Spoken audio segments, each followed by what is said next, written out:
The woman caught on camera physically attacking a black teenager and falsely accusing him of stealing her cell phone has been arrested in California. It happened last night.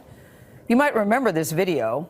Miya Ponsetto approached 14-year-old Keon Harold Jr. at a New York City hotel last month, accusing him of stealing her phone. His father, jazz musician Keon Harold, recorded the encounter and accused Ponsetto of racial profiling. We have what you see two black people. No, I'm not letting him walk away with my phone. Now, the video shows Ponsetto trying to stop the teenager from leaving the hotel lobby and then rushing toward them. Hotel surveillance video shows the 22-year-old woman tackling Keon Jr. Now, he never had the phone. It turned up several minutes later at the hotel. New York City detectives went to California yesterday to coordinate Ponsetto's arrest in connection with the confrontation. She was contacted at a traffic stop in Ventura County near Los Angeles. Officials say that police had to pull her out of the car when she refused to get out. Now, in an exclusive interview, we had just done that interview yesterday afternoon. Her lawyer spoke with us before she was arrested. They told us that NYPD had not yet contacted them. Miya, help me understand. What made you think that Keon had your phone? That's why I'm confused. Why did you think he had it? I was approaching the people that had been exiting the hotel because in my mind, anybody exiting is probably the one that might be the one that is trying to steal my phone. I admit, yes, I could have approached the situation differently or maybe not yelled at him like that and made him feel, you know, maybe some sort of inferior way, making him feel as if I was like hurting his feelings, because that's not my intention. I consider myself to be super sweet. I really never ever meant for it to like hurt him or his father either. Are you saying that you were stopping everybody in the lobby, asking them about your phone? Is that what you're saying? Not everyone, just the people that in the meantime, while the hotel manager was checking the footage, I just wanted to do my part as best as I could. You just described yourself as super sweet. I know you've seen the video. When you look at the video, the reaction seems very extreme. It doesn't seem like it's someone who's super sweet. How would you feel if you were alone in New York and you know, you're going to spend time with your family during the holidays, and you lose the one thing that gets stolen from you that has all of the access to the only way that you're able to get back home?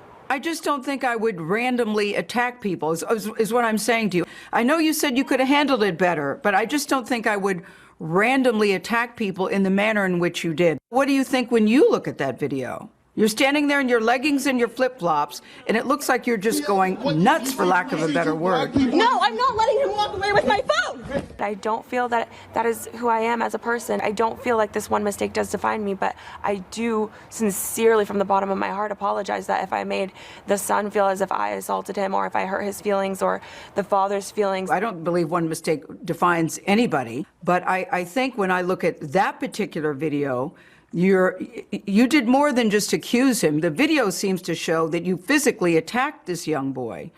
You do see that too, right? But at the end of the day, the dad did end up like slamming me to the ground and pulling my hair and throwing me and dragging me across the ground. So I will say that. Yeah, but I think, you know, the video we saw, it looked like you had just attacked his son. Yeah, the footage shows me attacking his son. Of attacking him how? Yelling at him? Yes. Okay, I apologize. Can we move on? I know you're saying I don't need to, I just want to apologize, but I do think that there should be some context to your actions that day. Okay, so basically I'm a 22-year-old girl. Racism how is one girl accusing a guy about a phone a crime? Where is the context in that? Miya, what is the deeper Miya, story it's here? not, that's not the problem. You have to at least understand your actions that day. You seem to have attacked this little boy, this young boy, this teenager. You seem to have attacked this teenager about the phone, and then it turned out he didn't even have your phone. That's the thing. I mean, you're saying, look, I'm 22 years old. You're 22 years old, but you are old enough to know better. So I will say you're 22. I get it. Enough. The hotel did have my phone. The hotel did end up having my phone. I did get my belongings returned to me. All right. Oh, wow. All right, Gayle. Enough. That was my favorite part. Enough.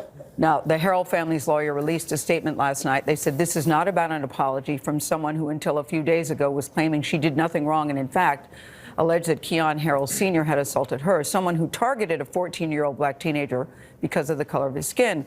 We'll have more of our interview with Miss Miya Ponsetto on Monday. You know, I actually felt for the attorney there who was really trying to help her. And then, you know, when she interjected, Mia would get upset about that. She insisted that she's not racial profiling. She has an explanation about that.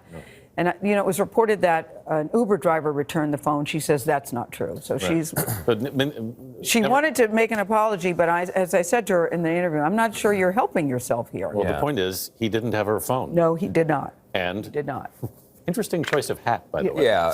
Also, the point is the video footage is pretty clear, and she doesn't seem quite ready to acknowledge what it shows. Her lawyer, Sharon, sitting by her side, tried to help her.